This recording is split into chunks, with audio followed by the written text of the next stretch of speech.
Bonjour, bonsoir tout le monde et bienvenue dans ce 76e épisode de l'ESM Made in France. C'est moi Arthur qui vous parle, je suis accompagné d'Adil. Bonsoir Adil. Salut. Je suis aussi accompagné d'Alejandro. Bonsoir Alejandro. Bonsoir. Et d'Alexandre. Bonsoir Alexandre. Salut. Aujourd'hui, trois petites news, enfin une grosse et deux petites news. On va aller assez vite, donc on commence sans plus tarder. On commence avec du coup la plus grosse des news qu'on a eues, donc qui s'est étendue sur ces deux dernières semaines, pardon. C'est où sera organisé l'Eurovision cette année. Alors, l'UR a fait un communiqué pour annoncer que l'Ukraine n'organisera pas l'Eurovision cette année, malgré la déception des comités ukrainiens et tout. Et que les discussions avaient commencé avec la BBC pour une possible organisation au Royaume-Uni. Alors il faut savoir que plusieurs villes sont déjà candidatées pour organiser l'Eurovision. C'est le cas de Belfast, de Londres, mais aussi d'Édimbourg, il me semble.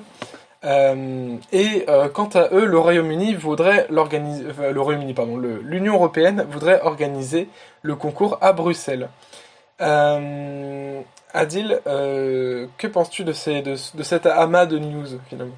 Eh ben, c'est vraiment un beau bordel avec l'organisation d'Ukraine. Bon, après, la logique voulait dire que ouais, c'est en Ukraine, mais bon, avec la guerre, c'était impossible que l'UH de division ne pouvait organiser le concours en 2023. Donc, ce fut logique que ce soit le deuxième qui fera le boulot d'organiser et d'essayer de faire un peu l'un des meilleures Eurovisions possibles. Après, c'est vrai que la RTBF est peut-être tentée, mais bon, pour l'instant, on va voir si la BBC va donner son feu vert. Hein. Mais bon, quoi qu'il en soit, ça prouvant que 2022, c'était le concours Eurovision du gros bordel. Alejandro? Bah, évidemment, il fallait à un moment donné se rendre à l'évidence en fait que l'Ukraine, quoi qu'il arrive, ne pouvait pas, n'était pas en capacité d'accueillir le concours vu tous les événements qui traversent le pays en ce moment. Alors forcément, c'est tout à fait logique, même si le ministre de la Culture anglais en a rajouté une couche, même si Boris Johnson a rajouté des couches en disant que c'était l'Ukraine qu'il fallait organiser. Non, voilà, c'était bien évidemment logique que ce soit au pays qui est arrivé second l'an dernier, donc à savoir le Royaume-Uni qui devra accueillir. Après, pour le coup, j'ai pas compris quand la ville de Bruxelles a été proposée, puisque, si ça se faisait à Bruxelles, malheureusement, moi, j'aurais plus vu ça comme un espèce d'appel politique, entre guillemets, que Bruxelles centre des institutions européennes, etc. Donc j'avoue que ça aurait été très très osé. Mais en tout cas, non, je suis quand même rassuré du fait que le Royaume-Uni pourra accueillir le concours l'année prochaine. Allez, Alexandre?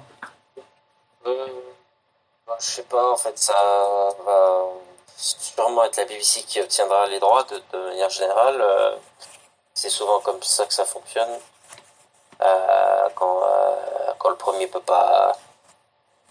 Enfin, je pense de nos standards aujourd'hui, je pense que c'est assez logique de donner la récompense au deuxième si le premier ne peut pas assumer ses fonctions.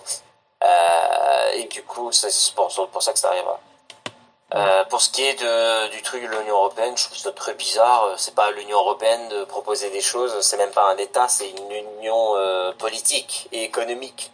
Donc ça n'a absolument rien à faire dans les affaires de l'Eurovision et de l'UER selon moi.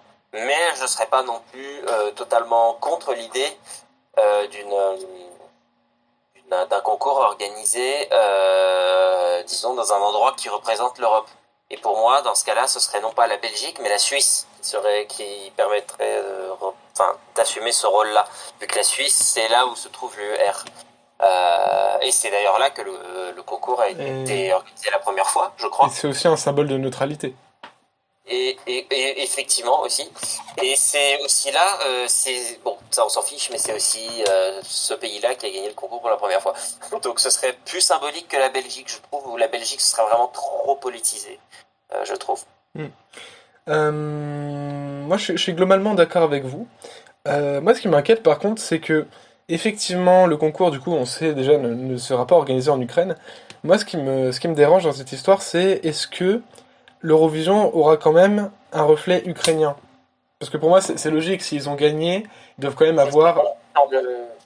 Désolé de te couper, c'est ce qu'ils ont clairement dit dans leur première déclaration. Ils ont dit: nous comptons faire refléter la victoire de l'Ukraine dans le show de l'année prochaine. Non, mais justement, en fait, je trouve ça bien, hein, mais justement, j'ai peur que, imaginons si c'est le Royaume-Uni qui l'organise ou la Belgique, j'ai peur qu'ils veuillent, vu qu'ils organisent, imposer leur culture, imposer leur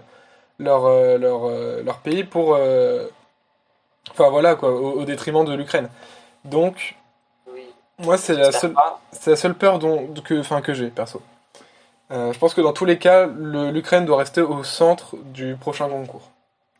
Voilà. Et ah oui, et petite question du coup, est-ce que la Belgique ferait partie des pays automatiquement qualifiés en finale si elle était amenée à organiser le concours? Ouais, c'est la question qu'on peut se poser. C'est possible. Voilà, donc c'est tout pour cette grosse news. Un pays hôte qui ne se qualifierait pas en finale, ce serait du jamais vu. Ce serait inédit, oui. J'espère que si le Royaume-Uni organise, j'espère que l'Ukraine, s'ils participent, parce que je sais pas pourquoi, mais quelque chose me dit qu'avec cette histoire, ils vont faire leur bébé et se retirer du concours. Ou alors, tout simplement, ils se retireront à cause du conflit actuel, ce qui serait totalement compréhensible. Mais dans tous les cas, s'ils participent, j'espère que ils seront automatiquement qualifiés en tant que que pays vainqueur. Oui, non, ça ce serait le minimum quand même, quoi. Non, mais ce serait triste que, genre, je sais, c'est déjà arrivé une fois, je crois que c'était avec Israël. Oui. Je sais pas si c'est arrivé d'autres fois, mais ce serait triste que le pays vainqueur de l'an dernier se retire. C'est extrêmement rare, et c'est triste, je trouve. Après, faut pas oublier que l'Eurovision est quand même un événement d'exposition politique énorme. Et dans la situation où l'Ukraine est actuellement, c'est très important pour eux de s'afficher, je pense. Donc, Puis après quand Israël s'était retiré, c'était pour des raisons religieuses. Donc, avec le sabbat. Hein. Voilà, donc il n'y a rien à voir par rapport aux circonstances actuelles, quoi. La deuxième news, c'est du coup Israël qui passe en sélection interne pour l'an prochain. Adil, tu voulais en parler? Eh bien, en fait, c'est simple. Si vous regardez quand même depuis la victoire de Neda Barzilai en 2018, vous voyez en 2019, auquel ils avaient fait un peu leur traditionnel Rising Star, si je me trompe pas, en 2019, ils avaient choisi Kobi Marimi. Ils ont un peu caché le potentiel avec Homme, malgré une belle prestation. J'avais dit sur le revamp que ça apportait quelque chose des sonorités traditionnelles, et que s'il avait chanté Yalaba et qu'il avait sorti en septembre 2019, je suis sûr qu'il aurait fait mieux que 23e. Je ne vais pas parler de Uva parce que ce soit Rakata, Fekolibi et à la limite Roots, Israël aurait fait un bon score de toute manière. Et en 2021, malgré les revamps, la prestation assez stylée, je pense qu'ils ont un peu gâché le potentiel d'Eden Alene avec la section qui était éclatée. Hein. Quant à 2022, c'est vrai que c'était un peu logique pour Michael Benavid avec I Am, mais en vrai, je pense qu'avec la nouvelle chanson qu'il avait sortie en hébreu, je pense qu'il aurait pu passer en finale. Donc en vrai, Israël qui passe maintenant full interne, c'est pour trouver la chanson et l'artiste qui correspond afin de ne pas avoir les rumeurs d'un potentiel gâché. Donc je veux dire, pourquoi pas, on va voir ce que la CAN va faire. Et on termine notre podcast avec une petite news, c'est notre première news sur l'Eurovision Junior 2022. la première révélation d'un artiste, c'est Mariam Bigvava qui a gagné du coup la sélection Ranina et qui représentera la Géorgie en décembre prochain. Et voilà, du coup nous terminons ce court épisode de l'ESM Made in France. Merci Adil d'avoir été là. Eh ouais, merci beaucoup. Et d'ailleurs, je vais annoncer peut-être le programme de la semaine prochaine. Je vais vous décortiquer les votes, les préférés de 3 anciens participants du concours de l'Eurovision sur l'année 2022. Je vais vous dire les élus: Jendrik Sigwart, Francesca Mikilin et Vasil Gavaniev. Je vous promets que même une musique sera associée à l'un des 3, mais je vous dis pas lequel. Hein.